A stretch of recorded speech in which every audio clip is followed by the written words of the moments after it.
Welcome to HP Kapriya School. I am Isha James and I am taking Biology Practical. Today we are doing the fourth Biology Practical, that is to determine pH of different water samples. So here we have to measure the pH of different water samples. I have taken three different water samples. That is, the first one is RO water, second one is distilled water, and the third one is tap water. And the pH can be measured by two methods, with the help of universal indicator and also with the help of the pH paper. So let's start our practical. So our practical is practical number 4, to measure the pH of different water samples. I already told you that I have taken three water samples. That is the RO water. Okay, then I have written solution A. This is an observation table. In this observation table, you have to mention what are the various solutions that you are taking. So this is solution A, that is the RO water, solution B, that is the distilled water, and solution C, that is the tap water. Okay, now I am going to show you how to take the pH with the help of the universal indicator solution. So I have taken three water samples. So this is the RO water sample.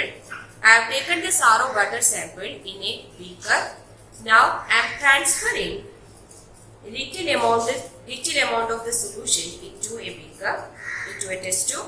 I have transferred nearly 3 ml of the solution. Then after that we have to add this universal indicator. This is called universal indicator. Now we have to add the universal indicator. Only one drop you have to add. Now we have to shake it properly and wait for some time. You can find that the color has turned green. The color has turned green. Now what we have to do is, we have to compare this color with the measuring scale that is given in the universal indicator solution. So here you can find that there is a measuring scale.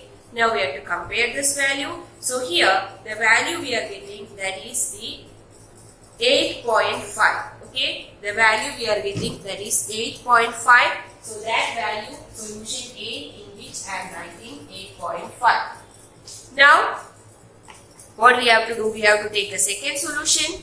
The second solution is distilled water. We have to transfer nearly 3 ml of this distilled water in a test tube. Now we have to add the 1 drop of universal indicator.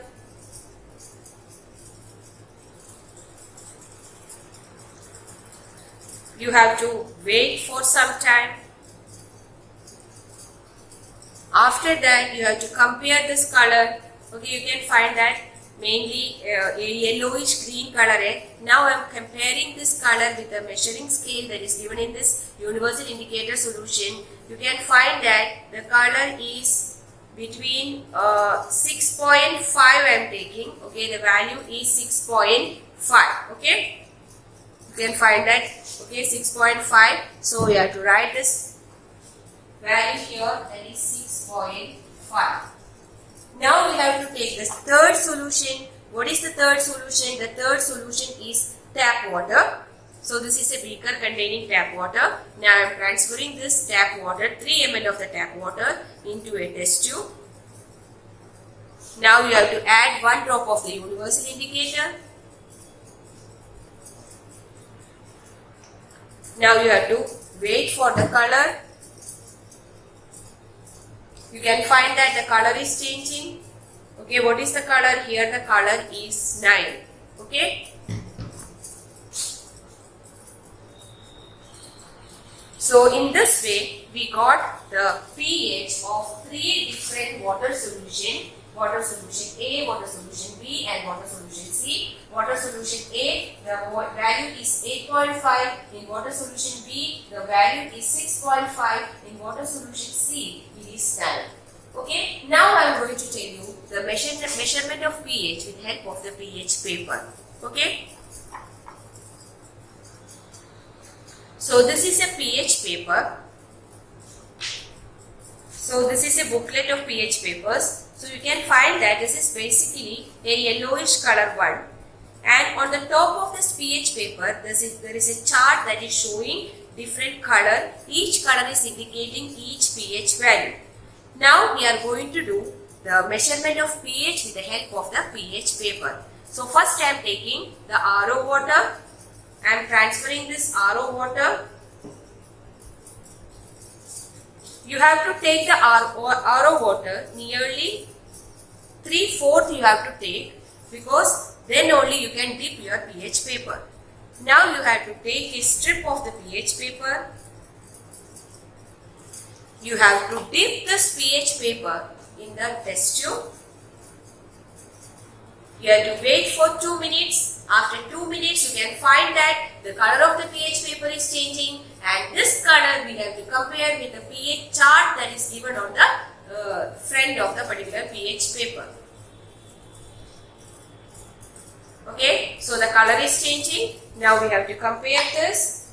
When you compare this, you can find that the color is,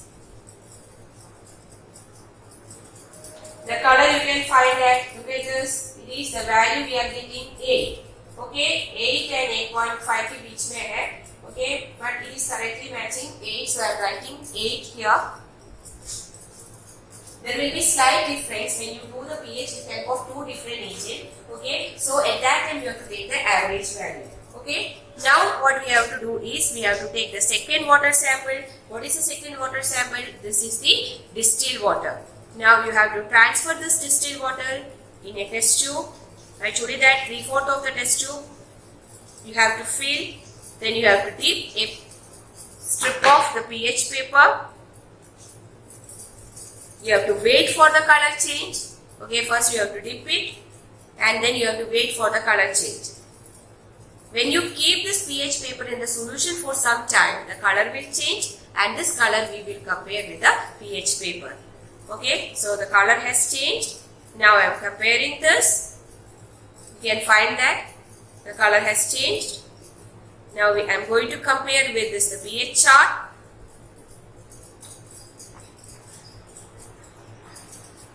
It is coming in between 6 and 7, so I am putting 6.5. Okay. So here we got the same value. Okay, that is both in with the help of universal indicator we got 6.5, with the help of pH paper we got 6.5.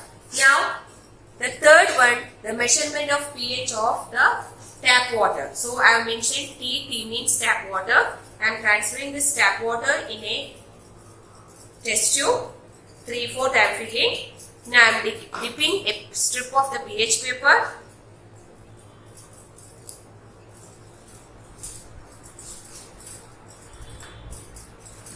After dipping, we have to wait for 2 minutes, then only the color will change. Now we have to compare this color.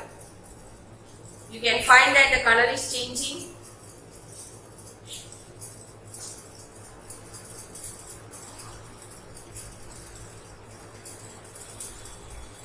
From yellow, it has turned to green.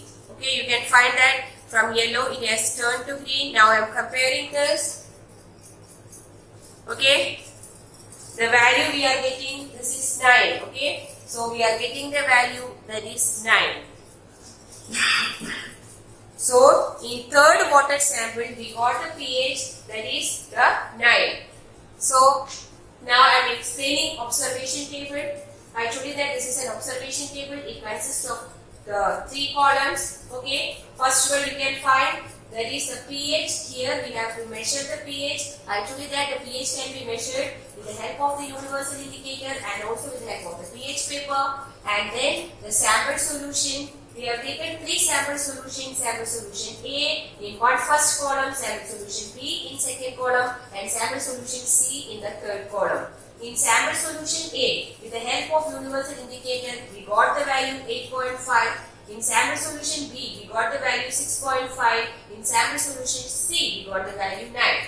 With the help of the pH paper, we got the pH in sample solution A, that is 8, and sample solution B is 6.5. In sample solution C, it is 9. So in this way, we have to measure the pH of different solutions. Okay, and by this we will get an idea whether the solution is acidic, basic or neutral.